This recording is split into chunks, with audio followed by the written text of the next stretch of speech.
దేవుని నామమునకు మహిమ కలుగునుగాక. ప్రభునందు ప్రియమైన దేవుని బిడ్డలారా, అందరికీ ప్రభు అయిన యేసుక్రీస్తు నామంలో శుభవందనాలండి. ప్రతిదినము కూడా దేవుని యందు భయభక్తులు కలిగి జీవించడం ద్వారా ఏ విధమైన ప్రతిఫలం పొందుకుంటామో, ఏ విధముగా మనము దీవించబడతామో, ఏ విధమైన జీవితాలు జీవిస్తారో ఈ మాటలు ధ్యానిస్తూ వస్తున్నాం. గడిచిన వారంలో ఈ మాటలు ధ్యానించాం. ఈ వారంలో అయితే దేవుని యందు భయభక్తులు గల వారు జీవించిన వారి గురించి బైబిల్లో ఒక్కొక్కరి గురించి మనం ధ్యానిస్తున్నాం. సో మొన్నటి దినమ యోబు గురించి ధ్యానించాం. నిన్నటి దినం మంత్రసానులు. యోబు కూడా దేవుని యందు భయభక్తులు కలిగి తన లక్షణాలు మనం ధ్యానించాం. నిన్నటి దినము మంత్రసానులు. హెబ్రీ మంత్రసానులు ఏ విధంగా దేవుని యందు దేవునికి భయపడి ఏ విధమైన మేలులు, ఏ విధమైన ఆశీర్వాదము వారు పొందుకున్నారో నిర్గమకాండలోంచి నన్ను ధ్యానించాం.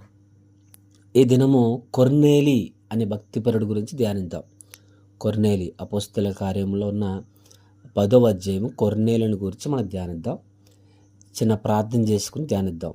పిల్లరా, ఈ వాక్యము పరిపూర్ణంగా ప్రారంభం నుంచి ముగింపు వరకు వినండి. ప్రారంభ ప్రార్థన ఉంటుంది, చివరిలో ముగింపు ప్రార్థన ఉంటుంది. అందరి కొరకు ప్రార్థన చేస్తున్నాం కనుక చివరి వరకు విని బలపరచబడాలని ప్రభు ప్రేమతో మనం చేస్తున్నాను. చిన్న ప్రార్థన. మహాపరిశుద్ధుడు, మహోన్నతుడు, మహాగణుడు అయిన పరలోకమందున్న మా తండ్రి, మీ ఘనమైన నామమునకు, శ్రేష్టమైన నామమునకు లెక్కింపలేని స్తుతులు, స్తోత్రములు చెల్లించుకుంటున్నాం ప్రభువా. గడిచిన దినమంతా కూడా మీ కృపలో భద్రపరిచి మరొక రోజు అనుగ్రహించారు. మీకు స్తోత్రాలు. ఈ సమయంలో వాక్యము ధ్యానిస్తుండగా మాతో మీరు మాట్లాడి బలపరిచి కృప చూపించమని యేసుక్రీస్తు వారి నామమున ఈ ప్రార్థన వేడుకొంచున్నాం తండ్రి, ఆమేన్. అపోస్తల కార్యములు 10వ అధ్యాయంలో కొర్నేలి అని భక్తిపరుడు మనకు కనపడతాడు. ఈ కొర్నేలిని గురించి ఈ అధ్యాయం అంతా కూడా రాయబడింది. పిల్లరా, చదువుతున్నాను. 10వ అధ్యాయము 1-2 వచనాలు చదువుతున్నాను. ఇటలీ పటాలమనబడిన పటాలంలో శతాధిపతి అయిన కొర్నేలి అను భక్తిపరుడు కైసరిలో ఉండెను. అతడు తన ఇంటి వారందరితో కూడా దేవుని యందు భయభక్తులు గలవాడయుండి ప్రజలకు బహుధర్మము చేయుచు ఎల్లప్పుడూ దేవునికి ప్రార్థన చేయువాడు. పిల్లరా, దేవుని యందు భయభక్తులు కలిగిన వారు గురించి మనం ధ్యానిస్తూ వస్తున్నాం. ఇది 3వ రోజు. మొన్నటి దినం యోబు, నిన్నటి దినం మంత్రసానులు, ఈరోజు కొర్నేలి.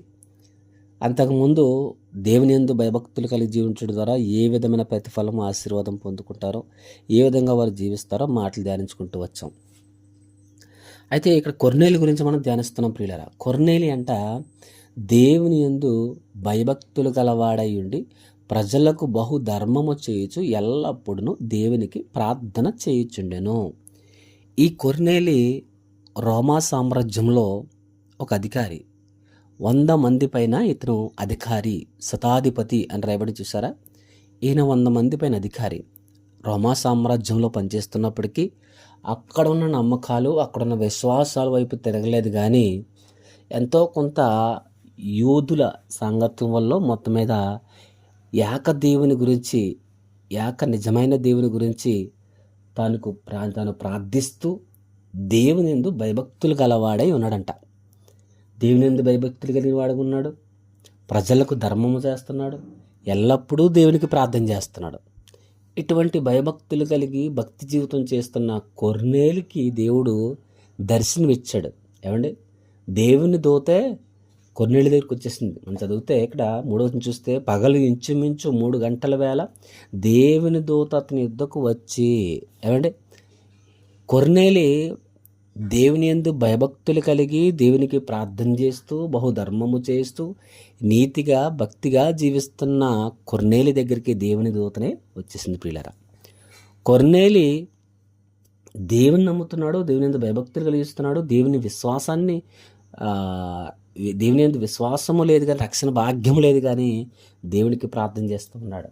అయితే ఇలాగ దేవుని దూత దర్శనమిచ్చి కొర్నేలి రక్షణ పొందాలని, కొర్నేలి దేవుడి మీద విశ్వాసం వైపు వెళ్ళాలని కొర్నేలితో దేవుని దూత మాట్లాడినట్టు మనం చూస్తాం. పిల్లరా, నీ ప్రార్థనలను, నీ ధర్మకార్యములను దేవుని సన్నిధికి జ్ఞాపకార్థంగా చేరినవి. ఇక్కడ దేవుని దూత కొర్నేలితో చెబుతున్న మాట ఏమిటంటే, నీ ప్రార్థనలు, నీ ధర్మకార్యాలు దేవుని యొద్దకు చేరి ఉన్నాయి. అయితే పలానా యొప్పే అనే ప్రాంతానికి దైవజనుడైన పేతురున్నాడు. ఆ పేతురుని పిలిపించుకుని ఆ పేతురు ద్వారా దేవుడు పలికిన మాటలు వినమని ఇక్కడ దేవుని దూత కొర్నేలికి చెప్పినట్టుగా మనం చూస్తాం పిల్లలు ఈ అధ్యాయంలో.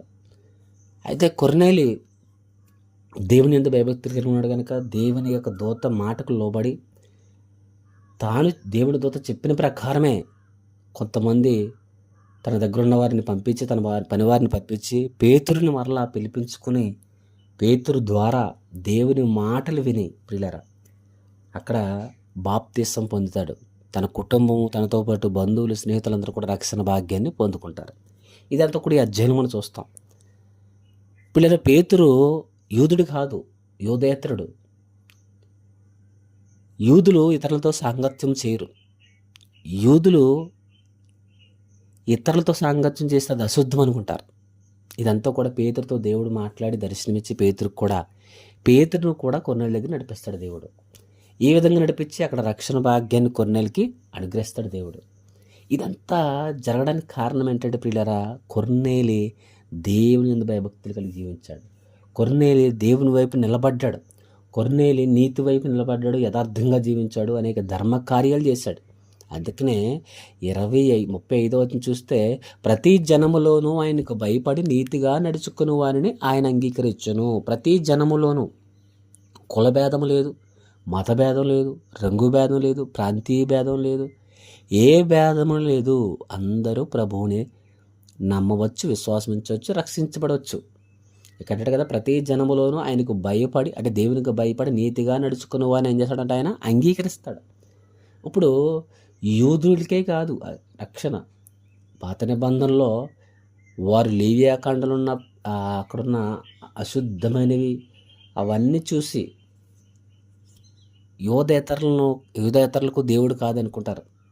కానీ ప్రతి జనములో కూడా కొత్త నిబంధనకు వచ్చేసరికి ప్రతి జనములో కూడా ఆయనకు భయపడి నీతిగా జీవించేవారిని ఆయన అంగీకరిస్తాడట. అందుకని తర్వాత మనం చూస్తే 36 చూస్తే, యేసుక్రీస్తు అందరికీ ప్రభువు.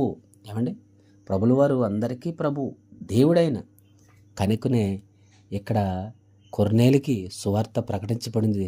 దేవుడే తన ఆత్మ ద్వారా సువార్త ప్రకటించబడడం, కొర్నేలి రక్షణ పొందడం, ఇదంతా కూడా చూస్తాం. యేసుక్రీస్తు నామందు వారు బాప్తిసం పొందువాలని ఆజ్ఞాపించాను. తర్వాత కొన్ని దినములు అతని వద్ద ఉండమని వారితోని వేడుకున్నది. ఇది చివరి వచనం మనం చూస్తున్నాం పిల్లరా. ఈ విధంగా వారు బాప్తిసం పొందారు. కొర్నేలి దేవుని నమ్మాడు కానీ దేవుని భయభక్తులు కలిగించాడు కానీ పాప విముక్తి లేదు. ఎండి లోకంలో కొంతమంది దేవుని నమ్ముతూ ఉంటారు. నమ్మడం మంచిదే, కానీ పాప విముక్తి ఉండాలి. ఎన్ని ధర్మకార్యాలు చేసినా, ఎన్ని నీతి కార్యాలు చేసినా పాప విముక్తి లేకపోతే, పాపము నుంచి విడుదల పొందకపోతే మరణం తర్వాత పరలోక రాజ్యానికి చేరుకోలేరు. ఎందుకంటే మార్గాన్ని సరళం చేసిన, సత్య జీవాన్ని అనుగ్రహించిన ఆ సత్యమైన ఏకమైన దేవుడి దగ్గరికి వెళ్ళాలి అంటే ఆయన మార్గంలో ఇచ్చిన ఉచితమైన రక్షణ భాగ్యాన్ని బాప్తిస్వం తీసుకుంటే పరలోక రాజ్యానికి వారసులు అవుతారు. కొర్నేలి వారసుడు అవ్వాడు. కొర్నేలి భక్తిగా జీవించిన తన భక్తి విశ్వాసాన్ని పరీక్షించబడ్డాడు. ఏమండి, దేవుడు దర్శనం ఇచ్చినప్పుడు, దేవుని దూత దర్శనం వచ్చినప్పుడు తను ఒప్పుకున్నాడు. కొంతమంది ఒప్పుకోరు. దేవుని మాట, దేవుని వాక్యము దగ్గరకు వచ్చి లేదా వినబడినప్పుడు దాన్ని పక్కకు నెట్టేస్తుంటారు. కొర్నేలి మాత్రం అలా చేయలే. దైవజనుడి దగ్గరికి కొంతమంది పనివారిని పంపించి దైవజనుని పిలిపించుకుని దేవుని మాటలు శ్రద్ధతో విని తాను తనతో పాటు ఉన్న కుటుంబం, స్నేహితుల్ని పిలిపించుకున్నాడంట. అదే మాట చూస్తే 22వ వచనంలో, అతను నీతిమంతుడును దేవునికి భయపడేవాడును యోధా జనులందరి వలన మంచి పేరు పొందినవాడనైన శతాధిపతి కొర్నేలి అని ఒక మనుషుడున్నాడు.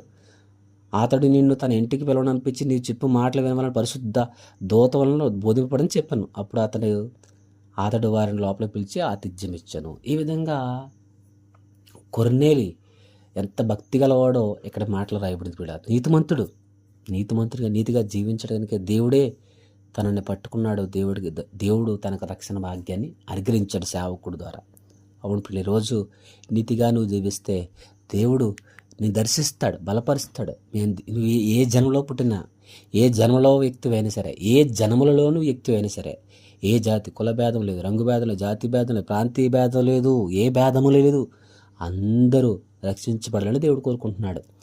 దేవుని యందు భయభక్తులు కలిగి నీతిగా జీవించిన ప్రతి ఒక్కరిని దేవుడు దర్శిస్తాడు, బలపరుస్తాడు, రక్షణ భాగ్యాన్ని కూడా అనుగ్రహిస్తాడు. కొన్నేళ్ళు 100 మంది పైన అధికారి ఆయన తగ్గించుకుని దేవుని దగ్గర భయపడి ప్రతి దినము ప్రార్థన చేసేవాడంట. ఆ రీతిగా తన భక్తి జీవితాన్ని కట్టుకుంటాడు. ఈరోజు ఏ హోదాలో ఉన్నా సరే, ఏ పరిస్థితి ఉన్నా నువ్వు వెళ్తున్నా సరే, నువ్వు దేవుని వైపు నీతిగా జీవిస్తే, దేవుని వైపు నువ్వు నడవగలిగితే రక్షణ భాగ్యాన్ని పొంది పరలోక రాజ్యానికి వారసులు అవ్వాలని తెలియజేస్తే కొద్ది మాటలు ముగిస్తుంది. ప్రార్థన. సకల ఆశీర్వాదాలకు కార్యక్రమమైన పరలోకమందున్న మా తండ్రి, మీ ఘనమైన నామమునకు శ్రేష్టమైన నామమునకు లెక్కింపలేని స్థితిలో స్తోత్రములు చెల్లించుకుంటున్నాను ప్రభువా. కొర్నేలి భక్తిపరుడి మీ ఎందు భయభక్తులకి బహుధర్మములు చేయొచ్చు, నీతిగా జీవిస్తూ ఎల్లప్పుడూ ప్రార్థన చేయొచ్చు వాక్యం సెలవిస్తుంది. అవును తండ్రి, భక్తి జీవితం ఎందరైతే చేస్తున్నారో, నీతిగా ఎందరైతే జీవిస్తున్నారో, మీ ఎందు భయభక్తులుగా జీవిస్తున్నారు వారికి కూడా రక్షణ భాగ్యమును దయచేయమని అడుగుతున్నాం.